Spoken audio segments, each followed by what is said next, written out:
Not to metaphors that went too far. Any thoughts on adding Zerta into the tapestry? Zerta's cool. I don't want to add Basalt Monolith though.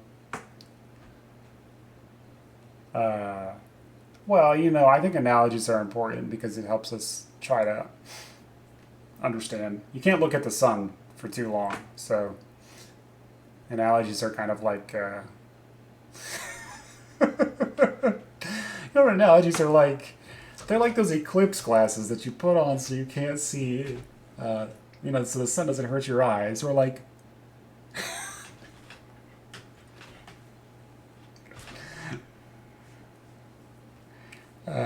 anyway. So what I just analogies all the way down. Yeah. So like typically you'd have a Lance package and a Twin package and a Reanimator package and maybe like I don't know Boros Aggro package or uh, like a Blink package or things like that. And they don't really work together other than the fact that some of them are just good Magic cards and they exist in the same deck and it's fine, but they don't really like do anything together. What I prefer, so I call that packages. What I've thought about a lot in the last 2 months, but haven't committed down to any paper, is the concept of networks and how one thing you could try to do in the cube construction is it possible to start on, like if you were to make a map out of your cube, can you walk from one point of the cube all the way to the opposite point of the cube without reaching an impassable barrier? So if we think about uh, what I just did, so I wanted to add land tax, and I'll tell you why. Because a lot of our games recently have revolved around just throwing resources away. Now, my deck tonight didn't work that well, but there's something to it, right? Like every card on the board is something you can use, and therefore, why not try to leverage that? And another idea I had, I tested it today, and the deck didn't work out as well as it could have. But again, these are all test ideas. I'm not the best deck builder in the world, but I think it's worth considering. Is I'll just show you the deck. I won't talk too long about it. I built a deck. I showed this last night. Oh, I deleted it. Anyways, I built a deck that uses Brain Freeze as a ritual for delve cards.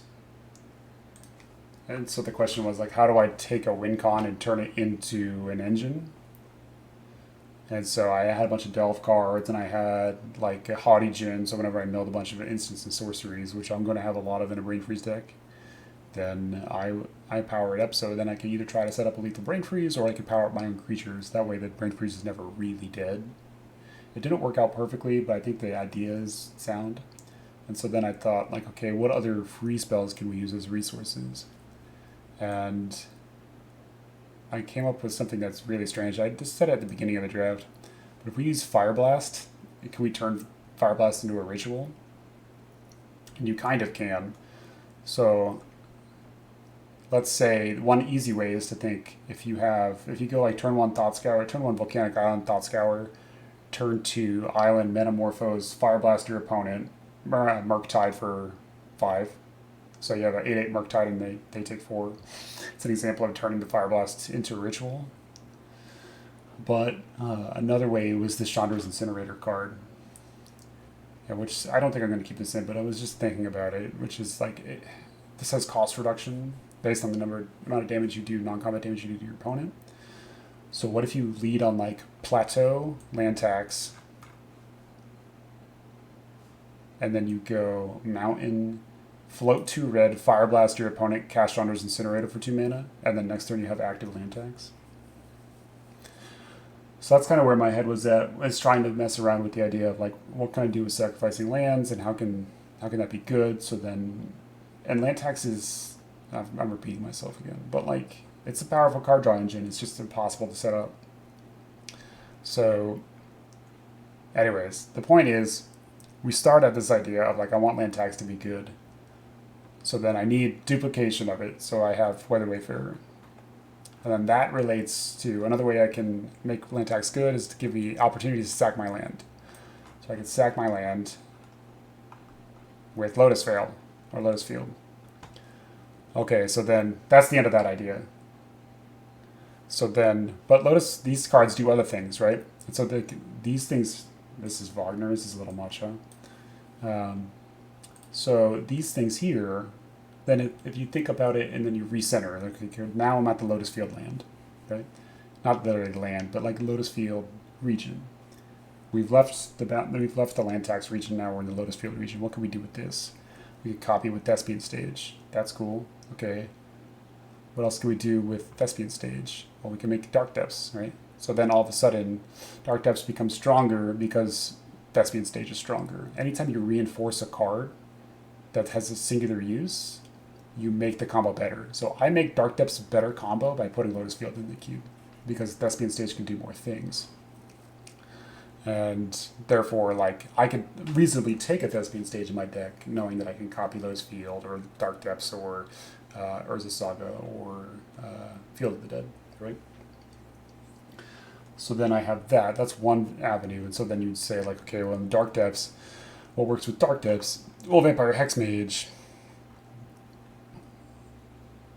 Yeah, exactly. That's kind of the idea. This tends to be how I draft as well.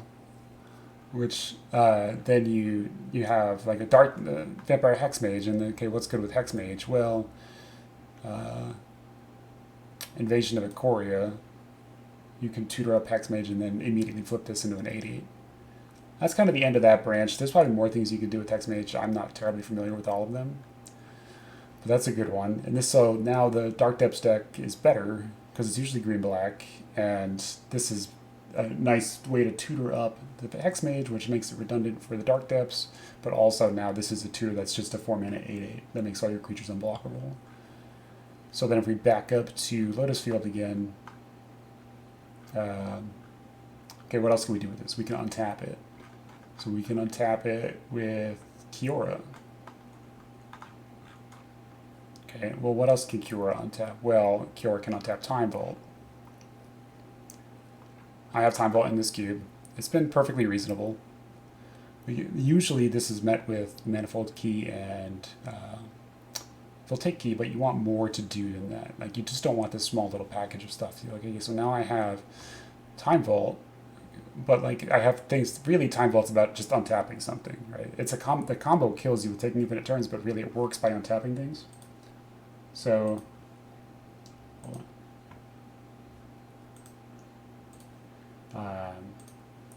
So it really works by untapping things. So then you got to think like, okay, what can I use to untap? And that would be Kiora. That's where we came from. But what else can I untap?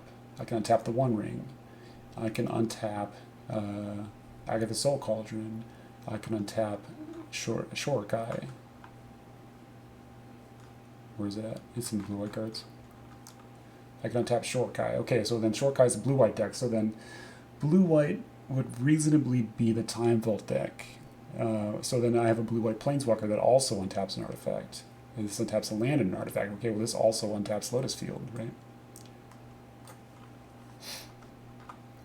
So we're back here.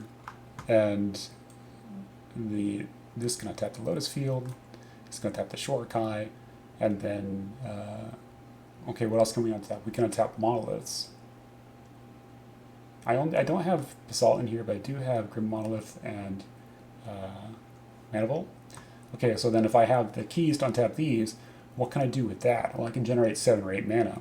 Okay, well then I can cast a big artifact, but also in blue and white, I've got really expensive enchantments. We've got Curabesh the Sea God, Shark Typhoon, and in white we have Overwhelming Splendor, right? So then we can do that, and in black, I have a couple big enchantments as well, particularly Virtue of Persistence now, but also Breach. Breach is an enchantment. It's not a great example here, but like Virtue of Persistence here. So then now we're in this world of like blue-white untapping for big things. Okay, how can we put big things into play? Okay, we can play Show and Tell, right? So then we'd have a deck with Show and Tell, Basalt Monolith, Grim Monolith, Keys, Curabesh the Sea God. Okay, so then what else can we do with this? Well, what puts big enchantments into play? Academy Rector. Okay, now we have Academy Rector. How do we make Academy Rector work? Well, we can flash it into play. So flash for 2 mana puts Academy Rector into play. Academy Rector dies, you go get Omniscience. You go get Curibus the Sea God. Okay, well, we want redundancy for that. How do we make that happen? Well, we can use Footsteps of the Goryo, which is like a flash from your graveyard, puts it into play, and then you sacrifice it end step. That's how I lost round 1 versus the Sunbreak Titan, right? Okay, so now we're in this world of like Esper big enchantments. Well, Replenish lets us bring every enchantment from the graveyard back into play, and it's also notable for discarding Academy Rector for. So we need to put things in the graveyard. It lets us cheat on those things. Okay, so that's why I have Cast Out in here, because it's a cycling enchantment that you can replenish into play. That's why Restoration of Iganjo is important. That's why Touch the Spirit Realm, because it discards to channel. And you have these, and then Black-White's a discard is like a Reanimator deck, and it can be. So then it has discard outlets for that. So you can discard Overwhelming Splendor and then replenish it back into play, and so on. Anyways, that's about the end of that kind of run-on sentence. But as you can see, like, what this means is that whenever I open a pack, there's a long chain of causality that leads from, like, Overwhelming Splendor back to land tax, which, strangely, they're both enchantments, right? And while it's unlikely you play these in the same deck, you actually could, right? Let's say you set up a scenario where you have Fast Bond. But more importantly, it means that the cards are good because the cards work because they revolve around power centers. And meaning, like, the act of cheating something into play, or the act of reanimating something, or the act of untapping something, or the act of getting extra lands from your deck, or whatever. That's why they're good, or that's how they're good. Why they're good is something is a different question.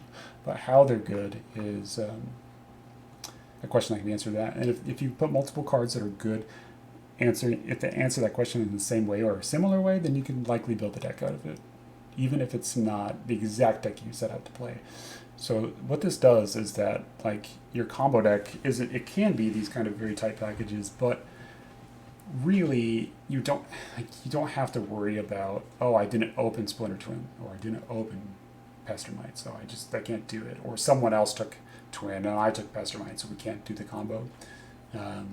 It just gives you, like, a much higher level of improvisation, because things are related in one way or another. But I do have AB combos in here. I do have Witherbloom, Apprentice, Chain of Smog. I do have Oracle and Inverter and stuff like that. But they're kind of the exceptions, and they exist within this larger system of combos. So that's kind of the way I look at building a cube. And that's why I think they tend to be self-reinforcing, because ultimately you're kind of, it is all a big circle in a sense. Well, I hope that makes sense.